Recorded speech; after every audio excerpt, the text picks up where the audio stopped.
One day, one of you is going to want to sing. One day, one of you is going to want to learn how to make your own song. And you're going to have to know. But if you don't take this, you won't know. You'll never know how to talk our language. Our language is at the brink of extinction. We're losing a lot of our people that know how to talk fluently. The generational traumas that have occurred with residential school, the amount of loss of traditions and culture and language that has happened, where people were shamed or guilted or criminally punished for practicing any of those things. We've only got so many more speakers left, so many more knowledge keepers left. What happens when we go? What happens when we pass away? Let's put hope in the background for now. By doing this, it'll help you make it happen. I would love to see our children grow, know the history of their families, know the history of the band, the tribe.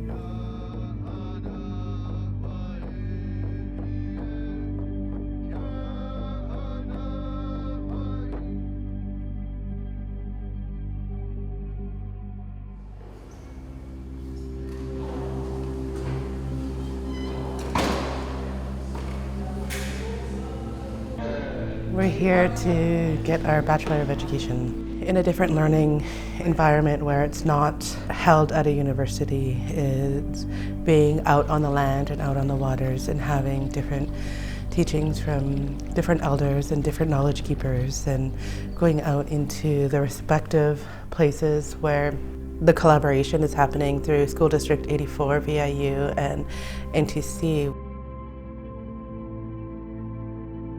Our intention in designing the program in this way is we've been thinking together about what it could be and what we'd like it to be. We're really thinking about this idea, I'm going to put over here, this idea of that education really could be different and it could follow these rhythms. This idea of the rhythm of the land, and that's what this introductory course is really about. What does it mean to be someone who lives and learns and teaches and is in this place? So, where we are right now is right here.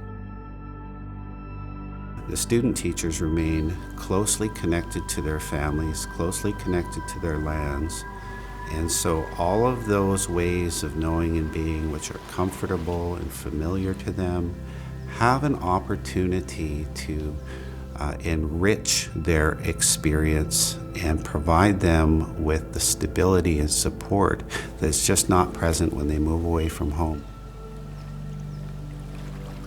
They bring it all to us, and they recognize that they're settlers. They recognize that they have a colonized education. The ongoing impacts of colonialism are continuing to have a really negative impact on Indigenous communities. So what we're hoping to achieve here is to recruit teacher candidates from within communities who can become teachers within those communities.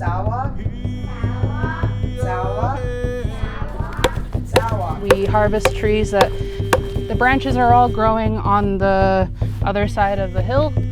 So this is a perfect tree to harvest. And we wait until after rainfall because the log becomes really damp and waterlogged. Now you are gonna pull it this way. Yep, side to side. There you go.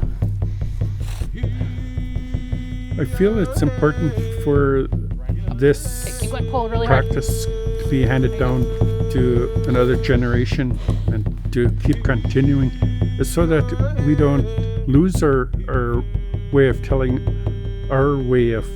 stories. Sounds great. Yeah.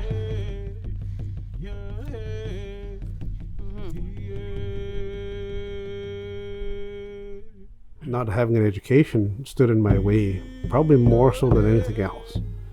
When I learned how to read and write, when I got an education, that helped me to be able to function in society, to be able to function in even more effective with my family.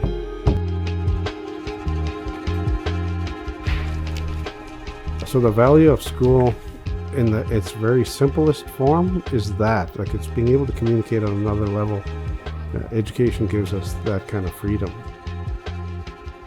I think if we focus on our education that we have now, we can identify ways that our traditions and our culture fit with that. And this is one of the biggest things about our teachings, is that when we're teaching someone, we have the word that we use is called hahop. And when we practice the songs and dances, as we're taught, as we're hahoped, we're to lift somebody. You should feel stronger. You should feel braver. You should feel more committed to who you are. Not to be afraid to express yourself in front of anybody, no matter what it is that you're expressing. And when we practice our traditions, our songs and our dances, it does that. But as long as we're grasping at an education system that has no room to allow us to practice our own identity, to practice our own existence, then if you don't allow that, then you're never going to achieve the highest standards possible. It's never going to happen. Because if you don't allow people to be who they really are, you can't. That potential has just been snuffed out. We allow that piece of ourselves to drop away, and we can't afford that.